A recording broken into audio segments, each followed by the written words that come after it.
নানপুরি, fried rice, লুচি বা ভাত যে কোনো কিছুর সাথেই পনিরের একঘেয়ে রেসিপি না খেয়ে একবার বানিয়ে ফেলুন তো এই রেসিপিটা দেখে ঝটফট বানিয়ে ফেলা যাবে খুব সহজেই ও খুব কম উপকরণ দিয়ে। নমস্কার বন্ধুরা, ভাই বোনের হেসেল ঘরে সবাইকে স্বাগত। আজ আমি এসেছি আবার একটা নতুন স্বাদের রেসিপি নিয়ে। ভিডিওটি কেউ স্কিপ করবেন না, পুরো ভিডিওটি দেখার জন্য অনুরোধ রইল। আজ আমি বানাবো দুধ পনির। পনির বানানোর জন্য আমি এখানে নিয়েছি পনির 200 গ্রাম। পনিরগুলোকে আমি এবার টুকরো টুকরো করে কেটে নেব।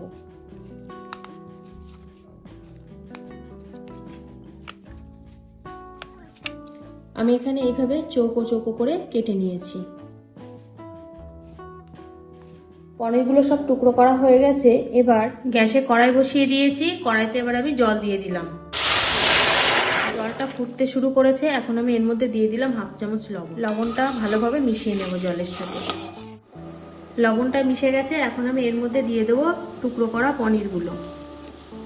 এই লবণ জলে পনিরটা দিলে পনিরটা বেশ সফট থাকবে এবং পনিরের ভেতরে লবণটা ঠিকঠাক যাবে। এবার আমি 3 মিনিট মতো ঢাকা দিয়ে রাখলাম। গ্যাসটাকে অফ করে রাখবো। পনিরগুলো গরম জলে ভেজানো আছে, ততক্ষণে আমি একটা মশলার পেস্ট বানিয়ে নেব। প্রথমে আমি এখানে একটা ব্লেন্ডার জার নিলাম। এবার এই জারের মধ্যে দিয়ে দিলাম 8 থেকে 10টা কাজু। আমি ছোট ছোট করে ভেঙে নিয়েছি সেই কাজু টুকরো। 1 চামচ চারমগজ, 1 চামচ সাদা তিল, 1 চামচ পোস্ত। এই সব উপকরণগুলো আমি এবার গুঁড়ো করে নেব। সব উপকরণগুলো গুঁড়ো করা হয়ে গেছে। এবার আমি এর মধ্যে একটা মিডিয়াম সাইজের টমেটো কুচি, 6টা কাঁচা লঙ্কা আমি ছোট ছোট করে কেটে নিয়েছি, আর 1 ইঞ্চি আদাকে স্লাইস করে কেটে নিয়েছি। সেই স্লাইস করা আদা, সামান্য একটু জল দিয়ে একটা মিহি পেস্ট বানিয়ে নেব। পেস্টটা আমার রেডি হয়ে গেছে। এবার আমি রান্নার পরের স্টেপে চলে যাব। 3 মিনিট হয়ে গেছে। আমি এবার ঢাকাটা তুলে নিলাম। জল থেকে আমি এবার পনিরগুলো সব তুলে নেব।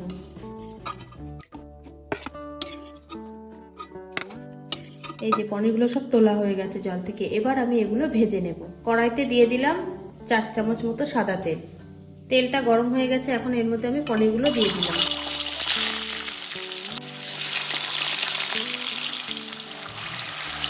পনিরগুলো খুব হালকা ভেজে নেব।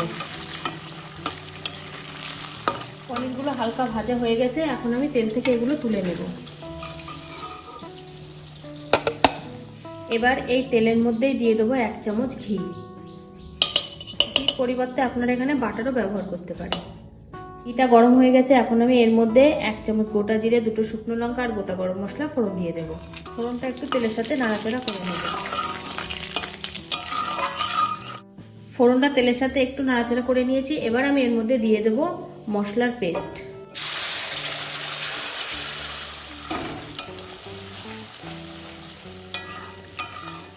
মশলার বাটি ধোয়া জলটাও দিয়ে দিলাম। সবকিছু তেলের সাথে ভালোভাবে কষিয়ে নেব। 2 থেকে 3 মিনিট আমি মশলাটা তেলের সাথে কষিয়ে নিয়েছি। গা দিয়ে তেল ছাড়তে শুরু করেছে। এখন আমি এর মধ্যে দিয়ে দেবো কিছু গুঁড়ো মশলা। 1/2 চামচ ধনে গুঁড়ো, 1/2 চামচ জিরে গুঁড়ো, 1/4 চামচ মরিচ গুঁড়ো, 1/2 চামচ লবণ। সবকিছু মশলার সাথে আবার একটু কষিয়ে নেব। সব মশলাগুলো বেশ ভালোভাবে কষানো হয়ে গেছে। এখন আমি এর মধ্যে দিয়ে দেবো ভেজে রাখা পনির। পনিরের সাথে মশলাটা ভালোভাবে কষিয়ে নেব। 2 থেকে 3 মিনিট মশলার সাথে পনিরটা কষানো হয়ে গেছে। এখন আমি এর মধ্যে দিয়ে দেবো টক দই। দিয়ে দিলাম 1 চামচ টক দই। টক দইটা ভালোভাবে মশলার সাথে মিশিয়ে নেব। সবকিছুই ভালোভাবে তেলের সাথে কষানো হয়ে গেছে। এখন আমি এর মধ্যে দিয়ে দেব দুধ। এখানে আমি 1.5 কাপ দুধ ব্যবহার করেছি। এবার এই ঝোলে দিয়ে দিলাম 1/2 চামচ লবণ। সবকিছুকে ভালোভাবে মিশিয়ে 5 মিনিট মতো আমি এবার এটা রান্না হতে দেব।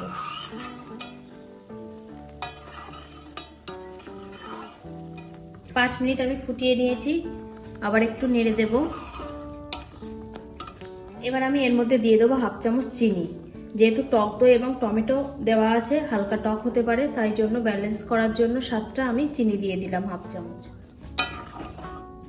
ঝোলটা অনেকটাই শুকিয়ে গেছে এবং বেশ ঘনও হয়ে গেছে। আর দেব কসুরি মেথি। কসুরি মেথিটা আমি হাত দিয়ে একটু গুঁড়ো করে নিচ্ছি। নিয়ে আমি কসুরি মেথিটা দিয়ে দিলাম। এটা এবার গ্রেভির সাথে মিশিয়ে দেব। রান্নাটা আমার 90% কমপ্লিট। এখন আমি এর মধ্যে দিয়ে দেবো 1/4 চামচ গরম মশলা গুঁড়ো। গরম মশলা গুঁড়োটাও ভালোভাবে মিশিয়ে নেব। আমার পুরোপুরি কমপ্লিট হয়ে গেছে। দেখুন গ্রেভিটা একদমই ঘন হয়ে গেছে, গা দিয়ে বেশ তেলও ছেড়ে দিয়েছে। আমি এবার এটা নামিয়ে নেব, গ্যাসটাকে অফ করে দিলাম। আজকের রেসিপিটা তাহলে এই পর্যন্ত। যে সকল নতুন বন্ধু আমার ইউটিউব চ্যানেল থেকে দেখছেন তারা অবশ্যই চ্যানেলটিকে সাবস্ক্রাইব করে দেবেন। যে সকল বন্ধুরা ফেসবুক থেকে দেখছেন তারা অবশ্যই পেজটিকে ফলো করে দেবেন। আর কেমন লাগলো আজকের ভিডিওটি কমেন্ট করে জানাতে ভুলবেন না কিন্তু। যদি ভালো লাগে অনেক অনেক লাইক ও শেয়ার করে দেবেন।